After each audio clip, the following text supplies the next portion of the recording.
Manson considers himself not a killer, but a warrior. Watch. Do you consider yourself a revolutionary? Why, sure, definitely. Everybody's afraid to call me a political prisoner, and Amnesty International won't accept me.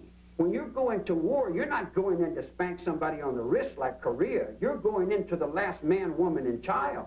You're fighting for your God, your life, and your country. You're fighting for your children, your dogs, and your chickens. There ain't no quarter. There ain't no in-between. Excuse me. This is important. It may not seem like it's important,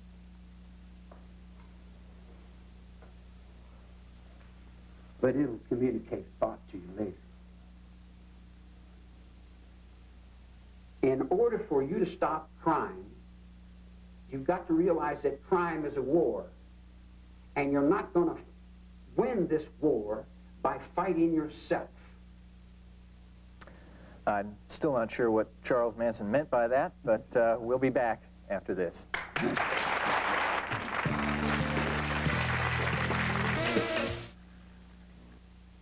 Everyone thinks I just came on the set in 1969 because I'm little and I look young, so they felt I was young, but I was an old man when I got busted. I'm an old man now, but I was still an old man then. Over 90% of American inmates are violent or repeat offenders or both. Both describes Charles Manson. At 57, he spent more than 3/4 of his life behind bars. Should you be in prison at all? Should you have been in prison? Well, see, to start with, prison was originally started as a farm, and if you liked the person that came in your courtroom, you gave him another chance to be reborn and enter into a right way of life. Prison was not built to punish people.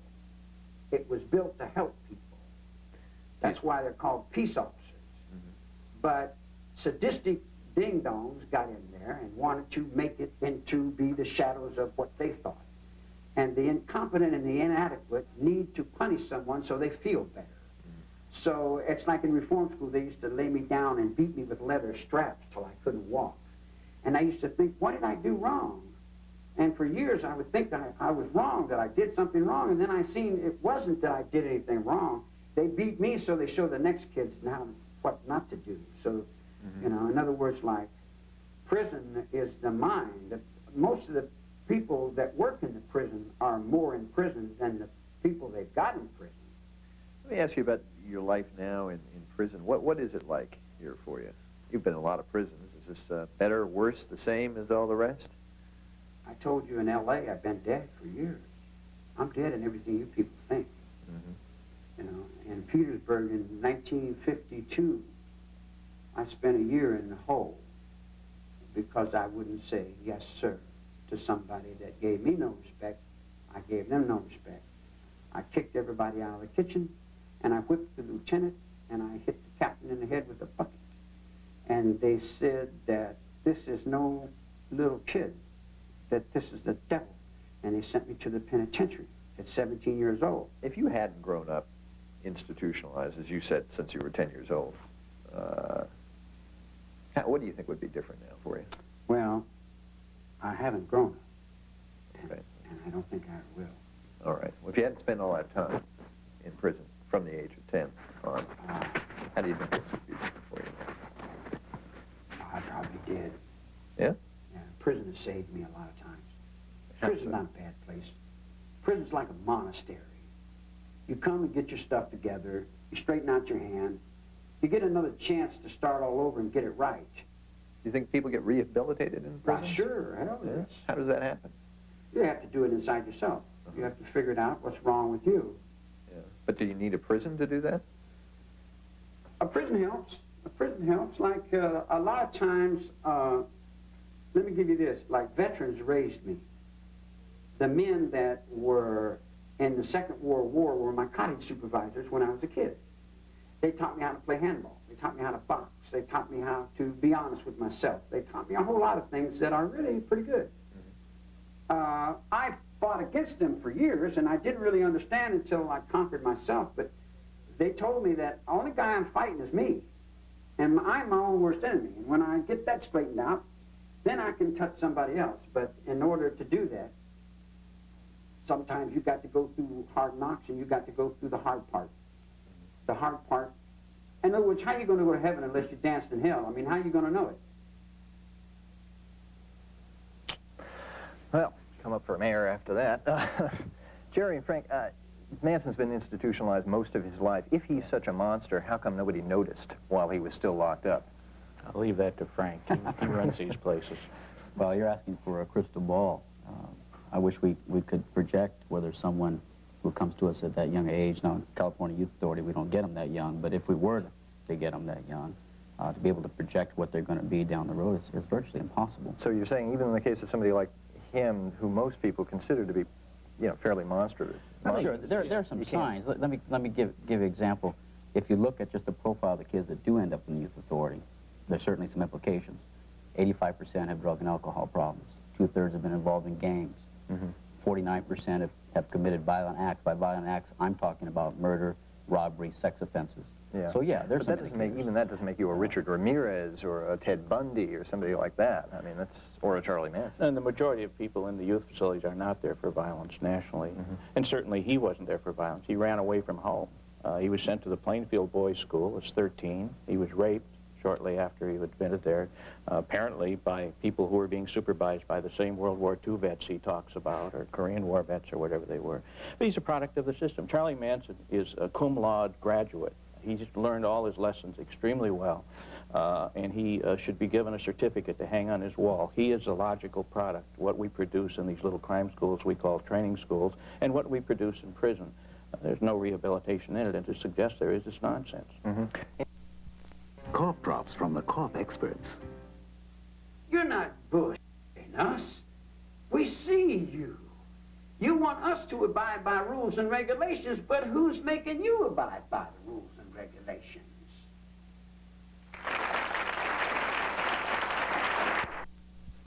Learn about all the good news from Miracle Ear.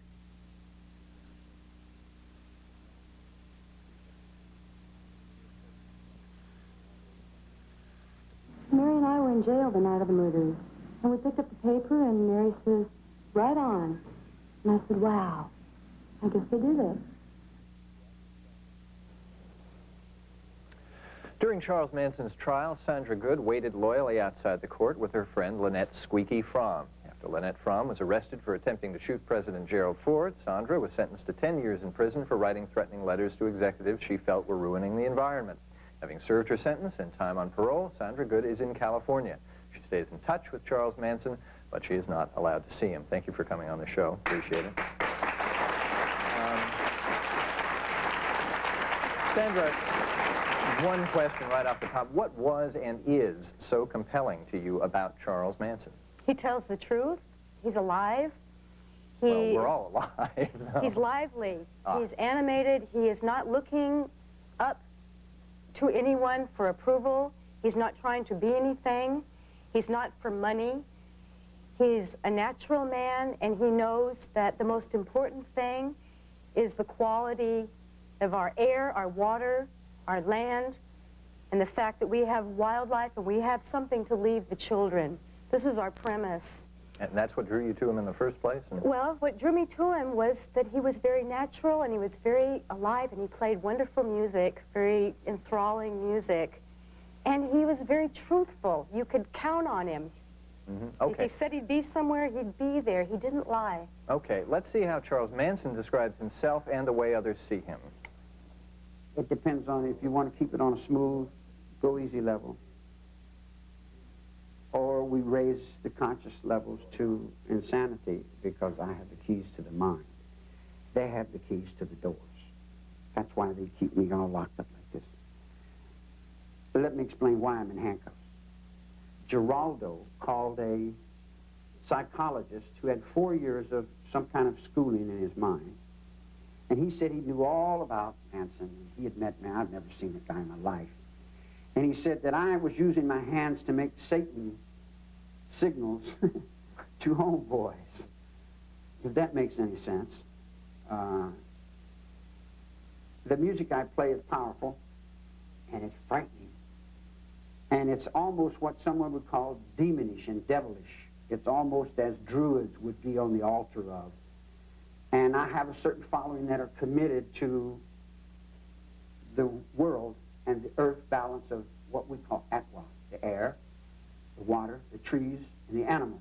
We're not committed to people because we understand people are not really worth our commitment because they don't serve any function except the self-important trips that they get on for whatever.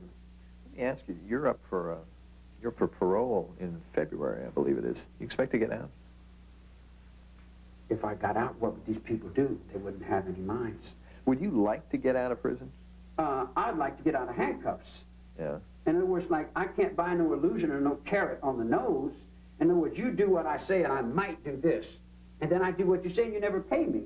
I go through Vacaville and I carry Vacaville on my back for 18 years and they promised me a mainline. 3 doctors took me off Category J and took me off high violent potential. I go back to San Quentin.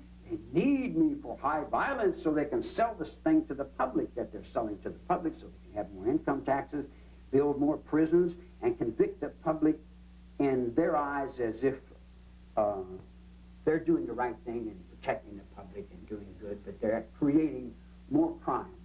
We're creating the crime. It's eating us up. We're creating it with our media. We're creating it.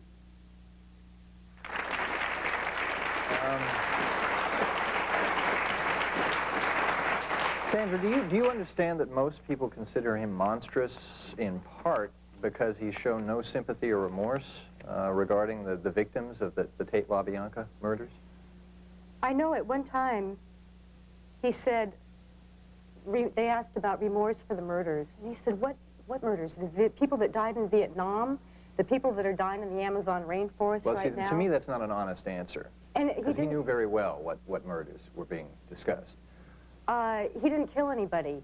No, he didn't kill anybody, but he was certainly involved in the killings. And whether he did or not, I feel sympathy for the victims of the Tate LaBianca murders, and I was 10 years old. Why do we isolate this group of people? She was a movie star. I think because they were murdered. That's one reason.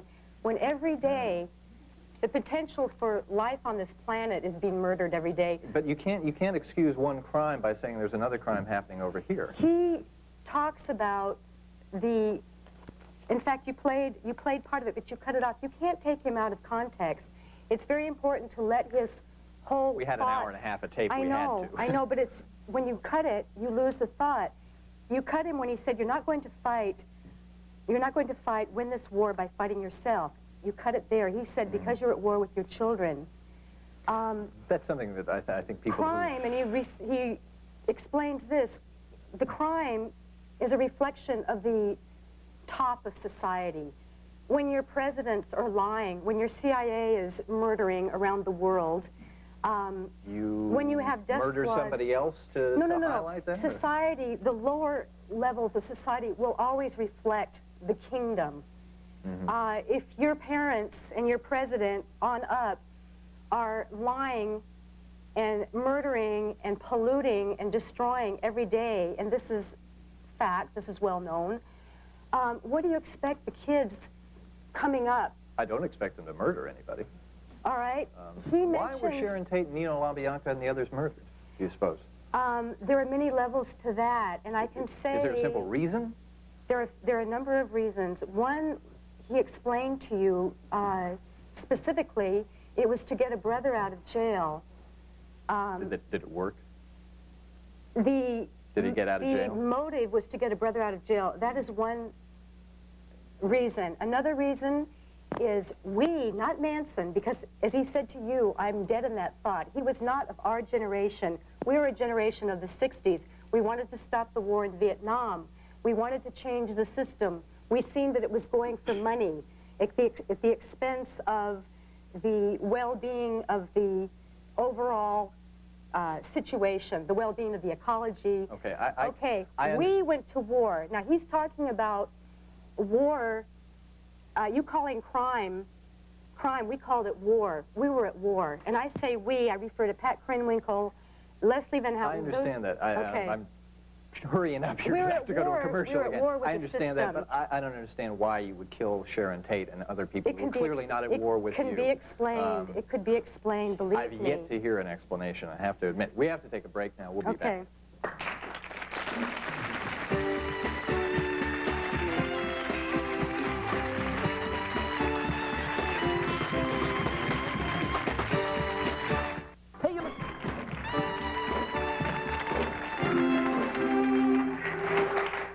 We're back discussing crime and the penal system. Why is it, Sandra, you were from an upper middle class background. I think you sold stock at one time to put into the family. That's what I'd heard anyway. But I was right about the upper middle. I sold stock. Sold stock. Yeah, my dad gave me a lot of stock and I sold it. Why is it that so many upper middle class kids end up because we funneled into know something the like monstrousness of our ancestors. Well, but I didn't join Charlie Manson, and I'm from the upper middle class. So why is it that I'm asking? I'm asking this gentleman. Well, you know, at the time, certainly in the '60s, there was a lot of this. You saw middle class kids dressing and acting very often in lower socioeconomic ways, and there was a whole different time at that time. But you know, this whole thing is so crazy to me, and it's very sad because, in fact, I think it feeds on itself and it spawns its own problems. It's a shame because many of the problems that are being discussed are important problems: pollution, environmental. But it's so crazy, and it's gotten so mixed up. And I think that is what we see of Charlie Manson having been in institutions from age 13 up until about 30. I don't think he was out for a year or two. What does the environment and all these other things have to do with having killed somebody? Well, let me tell you. Wait. I felt like I sit here and I went through 5 minutes of fantasy land. Come on. I agree with that. I agree with that. Accept responsibility for your actions. You take for granted is normal the insanity of destroying your ozone layer, your rainforest. We're talking about a murder. That's war. That was war. Those weren't murders. That was war against the system that is destroying its own children's future and destroying itself. And the movie industry is selling an illusion, and your minds are hooked to the Hollywood illusion. Your minds are not on Earth. It's not crazy. It's very sane. We were getting back to Earth, and we were trying to save it. Yeah. And if that's destroying the Hollywood illusion and taking people out of the Hollywood illusion and putting their minds back on Earth, Sandra, so be it. What did Gary Hinman have to do with Hollywood? That's another story. Gary Hinman had a breach of word problem with Bobby Beausoleil. So he lied? Yeah. And he got murdered because he lied? Yeah, there's dope dealing there, and that goes on every day. That's not just Manson, that's a... But that's justification. I have a question from the audience here. Yes? Yeah. How can you say y'all was doing good when y'all took a mother and a child's life? Our government, that's government policy. We did that in Vietnam. The government didn't have nothing to do with that? We reflected the system back at itself. You're not reflecting anything. We reflected. No, we are you're society's not. children, and No, we you're reflected.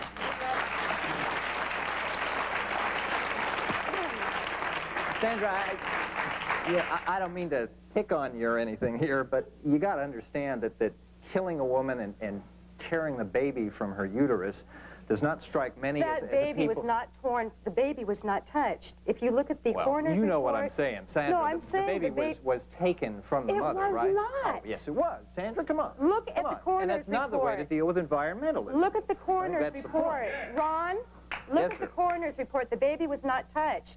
Get your facts straight. I think I have them straight. Get them straight, I'm telling you. So what you're saying is you feel like instead of the environment and the pollution killing people, you guys, it's okay for you guys to kill people.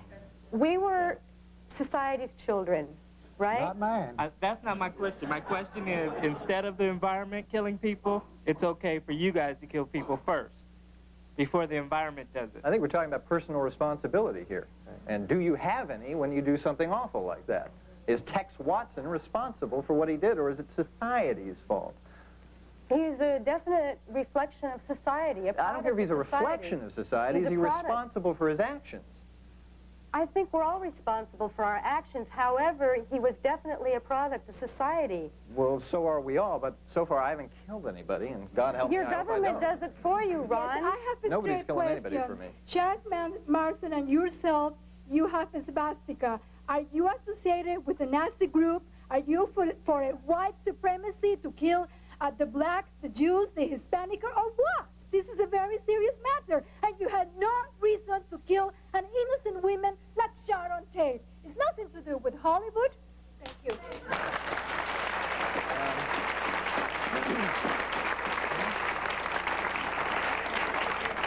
I've got a question for Dr. Miller. Victims can't get justice out of the system that we all pay for. How would he feel? I mean, it's real good to sit up there esoterically and say, well, it's the system's fault, we made this man and everything else. How are you going to feel when this lady's mentor decides you need to be taken out or your family needs to be taken out? I mean, it's the same kind of question. Charlie didn't kill anybody. Listen, let's establish something. Let's establish something. I think that question was for the doctor. I'm sorry. Yeah. You know, what I'm trying to get across really is not to excuse Charlie Manson, or certainly not the lady next to me, who makes no sense to me what she's saying whatsoever. Right? But having said that, now wait, I didn't say that. I didn't say that to make fun of her. What I am saying, however, is that it should be no surprise that this sort of thinking emerges from an experience such as Manson had. And we shared in creating that. That doesn't make him less responsible. That doesn't make him less dangerous. I want him right where he is. But we best look at what's happening. My man here says, well, that occurred back in the 50s. I toured juvenile hall in L.A. 3 years ago. They were still hog-tying kids there, 13 and 12 and 14.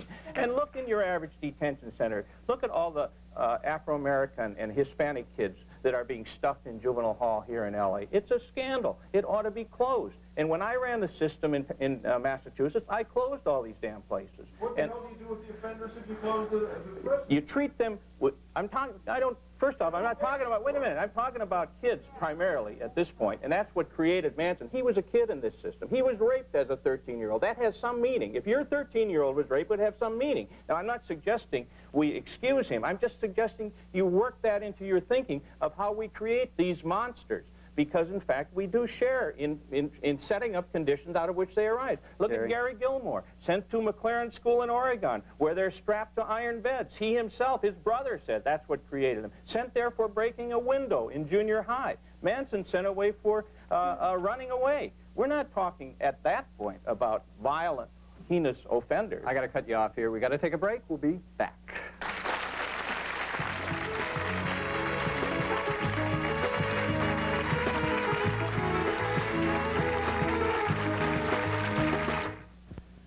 Beverly Hills Luke Perry gets tight with people. Bad vibes with Dad, Luke's real-life ladies. Then country western superstar Clint Black with People. Pick up both copies today. If you kill somebody, you killed yourself. Because if you live by that gun, and you live by that knife, and you kill by that gun, and you kill by that knife, then you got no turns coming at the bitch table if it's your turn to die by that gun and that knife.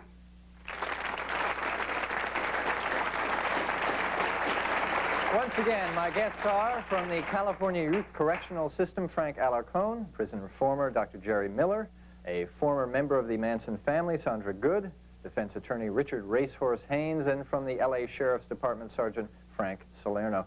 Race, do prisons rehabilitate people? I think not. I think that what they do is warehouse people for whatever period of time the jury or some judge decides to warehouse them. Depending on the parole board, but no serious rehabilitation can take place. We don't have the money, we don't have the people. It just doesn't happen. It hadn't worked out. Yes, ma'am. Well, the one thing I agreed about, I was curious about the swastika, and nobody answered that question, whether or not you're now Nazi-oriented. And after you answer that question, my statement in general would be, I'm tired of hearing from Charles Manson, and I'm tired of seeing his face every time he comes up for parole and listening to that garbage. I agree with that lady. But about that swastika, right? Yes. I would like to know about that. What about the swastika? What was that all about in the first place? It's an X on my head. His is a swastika, though. His is a swastika. The swastika is a very ancient symbol used by many, many cultures. The American Indians used it. The Hindus used it. What does it mean to him?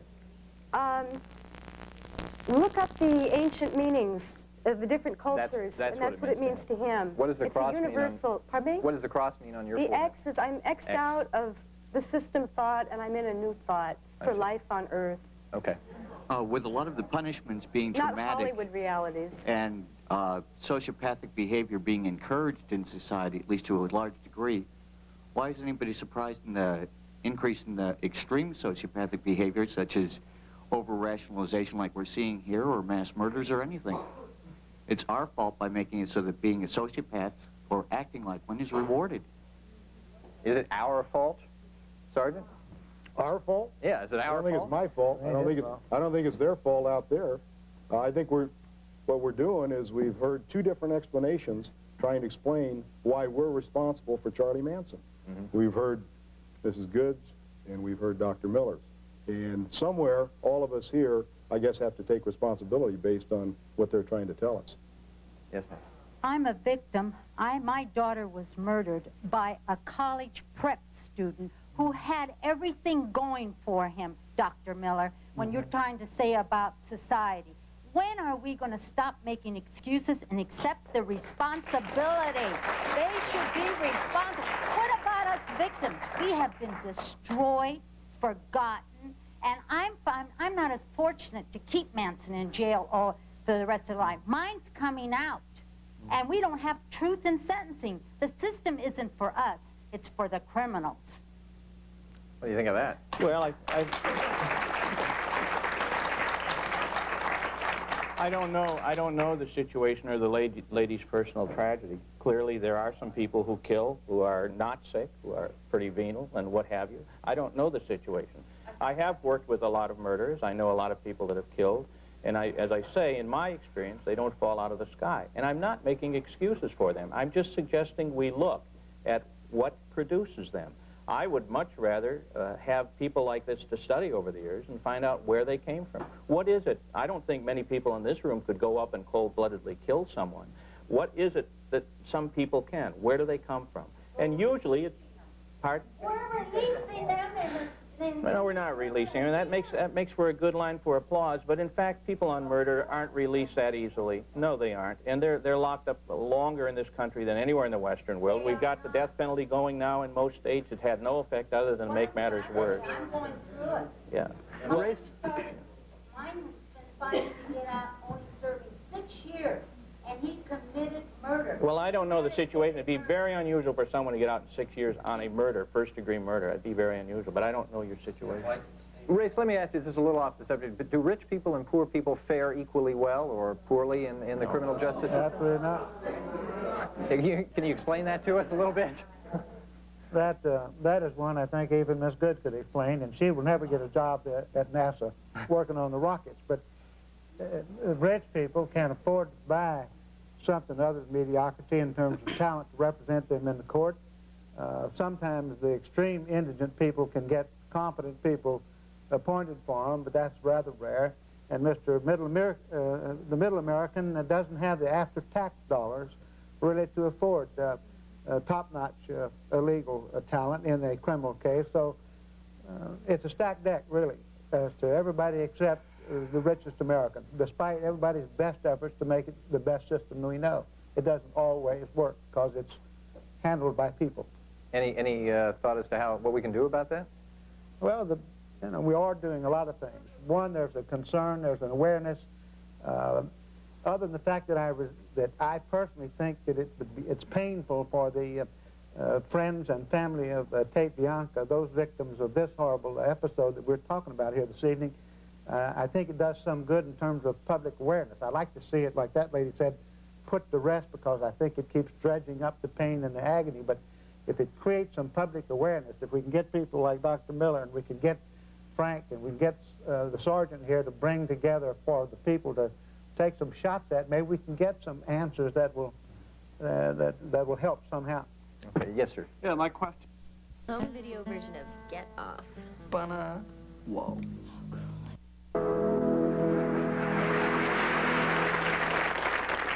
Thank you very much. Hi, I'm Ron Reagan.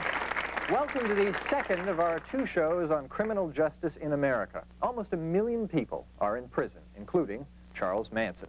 Manson, who was never convicted of killing anyone, has become perhaps the criminal of the century. To many among us, a man synonymous with evil. Throughout the program, we'll have more of my recent conversation with Charles Manson, who is now in solitary confinement at Corcoran Prison. We'll also be joined by other guests as we discuss the oddities and inequities of the American penal system, where the decision of who shall be imprisoned and who shall be executed often has little to do with the horror and severity of the crime committed. After the murders have been... What does Charles Manson do and think in solitary confinement? Let's find out. Just take me through an average day here for you. What do you do when you wake up? Nothing. Nothing? You sit in your cell? I'm allowed to do nothing. Yeah. You get out of your cell at all? Except Get for out these a little square box about from there to there. Not very, I don't know. Is that where you get your exercise? Well, if you call it exercise, not really exercise. They just got this excuse. See, they give excuses and they play you off to like they're doing something, but they're not. You know, not really. Where do you have your meals? Do you eat in your cell? In the cell, yeah. I'm forced to trust it, whether I like to eat from people's hands or not. Yeah. I'm holding the trust of California in my stomach. Yeah. Do you think that they're putting something in your food? I don't think that much about it, too much. Yeah. All right. I work on what I know and see. Do you keep up with current events? Do you watch the news? And I don't watch them, all them little cheap, vicarious old women fear things. All they're doing is selling fear to them old witches, them old broads that live on that vicarious thrill. You watch them in the show, and they say, then he killed her, he drove her down by the car, and they go, oh, you know, they're all just dead. You know, that's silly, man. It's really, that's another thing I'm mad at the whole society about. Your minds are all stuck in movies. You can't get to reality unless you go through a movie. You got to make 4 or 5 movies before you get to the reality of it. Everybody wants to be locked up, so they make movies up over my thoughts. They steal my thoughts. They put microphones in my walls. They put them in my sink. They steal my letters. Everything I do or say, it just becomes Magnum PI on one hand, and Robert Conrad on the other, going in I'm a secret agent for the Rubelflaum, the Banflaums, and all that Robert Conrad lamp dance to get off the road. Plunge the gas to let it get up to the problem because of the cholesterol dance. You see it? Mm-hmm. It's I got kind of created in there. Yeah. You say your eyes are red, irritated? Doris, if Charlie Manson showed remorse, sympathy for the victims, would you believe him? Would I believe him? Would it make any difference? I don't know. No, it wouldn't make any difference. This man was not guilty of murdering my daughter, okay? Of all the 7 murders that I know of, he did not commit one of them, all right? I feel that he has taken the blame for all of them. And the ones that should be blamed for is Tex Watson and Susan Atkins, Patricia Krenwinkel, all of the girls. Texas, of course, found God in prison, like some people do. And he's got 3 children to prove it. 3 children. He gets conjugal visits. Exactly. He's living pretty high on the hog for somebody in prison. Charlie doesn't get any of this stuff. That's right. I mean, fair, unfair. Why does Tex get it so good and Charlie doesn't? Yeah, he's a kook, okay? He also made the statement that he knew my daughter. He did not know my daughter. He came to the house, and she said, who is this guy? Okay? She'd never seen him before in her life.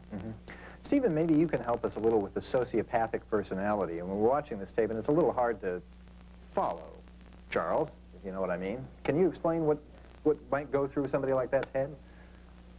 I think at times, anytime you interview someone of Charlie's status, mental status, if you want to describe it that way. How would you define his mental status? Well, is sociopath accurate? I think, no, I don't think so. I think Charlie does have some feelings about what he did. I think Charlie loses it from time to time, and I can vouch for that. And he'll come spend an hour with him. Yeah. And I believe if you interview someone like that, they're going to come into some lucid periods, and they'll start talking about how they feel and where they want to be. And how does his personality, though, affect what he does on the outside? Well, it makes him very unstable.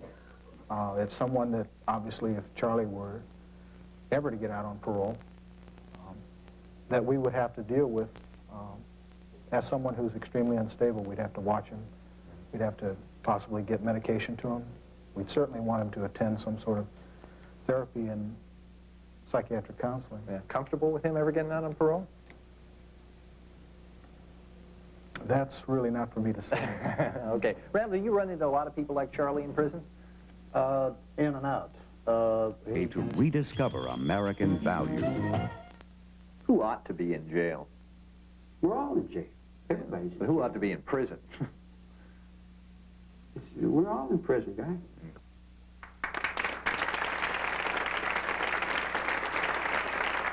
We're back with our discussion of how to deal with heinous crimes in America. One way is to sentence the criminal to life in prison, but to maintain the possibility of parole for everyone, even for Charles Manson. You want a stronger system. Then you hire the people that you call criminals to fix it. Mm-hmm. How would you fix it? Well, you got a bank robber. You pay him to teach you how to keep his bank from being robbed. I wouldn't lock people up and make them mad. I wouldn't misuse people and torture people. That stuff happens in prison? Happens? What do you think's been happening to me for the last 20 years? You people are just completely unaware of yourselves and what you're doing. You've been tortured in prison? I've been burnt. I've been drugged. I've been misused in every direction whatsoever. It's got a new book that just came out that's just totally full of insanity. I can't get to a telephone. Anybody can write a book and say anything they want about me. Anybody can get on the TV and say anything they want. It's okay. It's okay. Because I'm already down and I'm handcuffed, and now they see I'm helpless, so they feel like they can get away with it. But as soon as I'm unhandcuffed, you watch the Selicks and the Hansons. You watch all them Murphy Browns and all them Rose O'Connors. You watch all them start running. You watch them start running when the devil gets loose. Well, if the devil gets loose, what do those people have to worry about? Their own conscience. Yeah. And you made it sound like you'd, go after something. When the devil gets loose, that's your own, the devil's inside of you, man. Each guy's got his own little devil. And that's the doubt and fear that you got inside yourself. There's already people outside to see me in the fire every night. They're running from me in all kinds of different directions, but only because they did me wrong. And then there are other people that knows they didn't do me no wrong. I didn't do them no wrong. I'm just sitting here going, fool on the hill, man. I ain't done nothing. I've done nothing but play the guitar. Is that what you're going to tell the parole board when you go? I don't think I would manage to go to parole. Wouldn't go to parole for what? I mean, there's nobody there, man. Yeah. Not really. So the are you going to go to been following me around for 25 years, telling everybody he's a blah, blah, blah, and he don't even know what he's talking about. I mean. You going to go to your hearing in February? I doubt it. You won't even show up for it? I don't know. I don't know. It depends on the vibration. It depends on everything. Everything. I have to depend on what these guys want. I have to depend on all kinds of things. I may be on 4-point restraint tomorrow. They just took me off 4-point restraint, what, 2 months ago? A couple months ago, they took me off that thing. They had me tied down on all fours on some other thing about, I have to hold things you don't even have to think about. Mm-hmm. Well, what would you, if you do go to your parole board hearing, what are you going to tell them? I might run for president. We'll all be holding our breath for that when Charlie makes his run in '92. Is the whole idea of a parole hearing for Charlie Manson a joke? No. Why are we going through the motions here? Because everyone deserves that motion. Well, that's a good... that brings me to my next question, Yes. is does everybody, in fact, deserve a parole hearing? I think it's one of the biggest agonies that the prisoner faces, and that is an indeterminate sentence when he or she does not know when they're going to be released. That may be the cruelest thing that we do to people who are incarcerated, not let them know, tantillate them and dangle it in front of their eyes. Mm-hmm. Why do we let some people out? I mean, they're the fellow who chopped off the little girl's... It was all mafia, and it was all money. Lino Bianca was killed for a black phone book with all the numbers in it. The phone numbers that controlled the music market. Sharon Tate and those people were killed because Terry Milcher broke a contract and sent 3 Orientals with hatchets over to kill somebody else.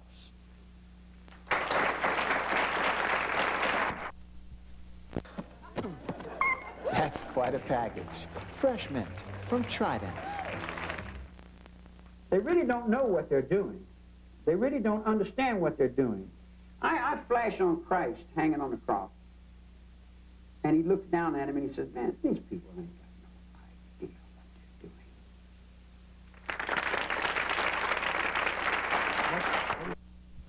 they're doing. 10ATT0 for fair price. Box 11.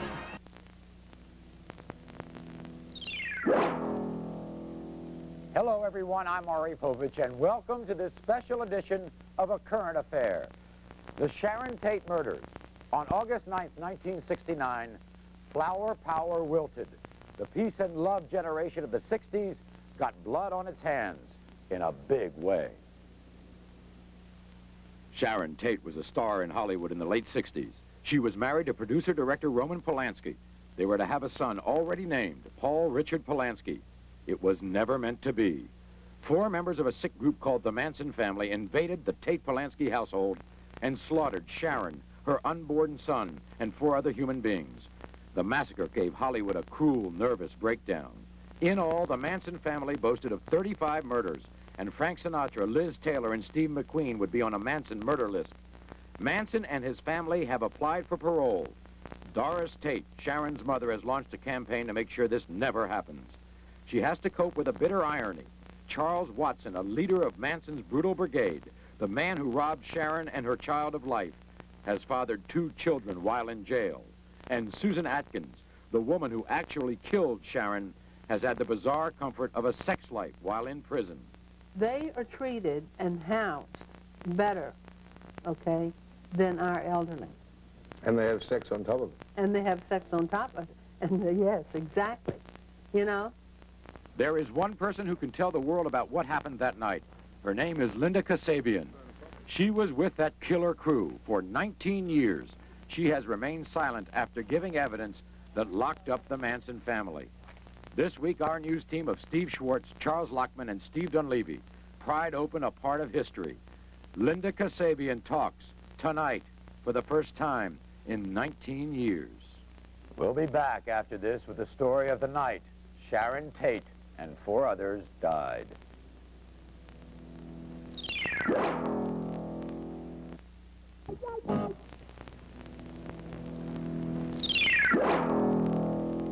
Now, part 1 of our special edition, the Sharon Tate murders. Linda Kasabian was at the scene of the crime. She became the state's principal witness. She has been silent for 19 years, until now. I remember looking at his face, and it was just reminding me of the figure of Christ. And I remember looking up in the sky and realizing that Charlie was definitely the devil. He was not this wonderful man that I was led to believe. The words of Linda Kasabian, one-time follower of Charles Manson, who tonight breaks a 19-year silence about the bloodbath that lives in infamy. The Mad Dog Massacre that chilled a nation. Sadie came running out of the house, and she said something like, "I lost my knife, give me yours," or something like that, and I gave her my knife.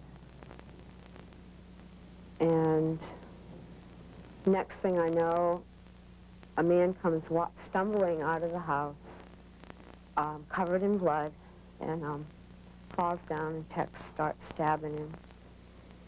And in the background, I see a white figure of a lady in a nightgown, and Patricia was on her, stabbing her. Linda Kasabian has lived in the dark for 19 years, and people who have been fascinated and frightened by what happened that August night in 1969 have been waiting for her words. She remembers only too well the first time she met Charles Manson. He was kind of magnetic. There was just something about him that intrigued me, or whatever the words may be. You know, I'm at loss for words. Manson, this weed of a human being who has shelter, eats 3 meals a day, and protests his innocence in arrogance, talks. I didn't break the law. I got some friends that killed some people, but my friends have always been killing people. I live in the underworld. My friends have always been in, you know, I mean, that's part of the life I live. It was a mass murder that former Los Angeles DA Vincent Bugliosi says is the most notoriously known butchery since Jack the Ripper. I think if you scoured the face of this globe, Steve, you would be hard-pressed to come up with another group of people whose religion, whose credo, was killing. They enjoyed killing. As someone who knows Manson better than I, a member of the Manson family, as he said, death is Charlie's trip. Manson spoke constantly of death. He said he'd rather kill a human being than a bird or even a rattlesnake. He said everyone had to die either in their head, the killing of the ego, or out on the streets. The songs he wrote contained frequent references to death. Where did he take his family after these murders? Death Valley.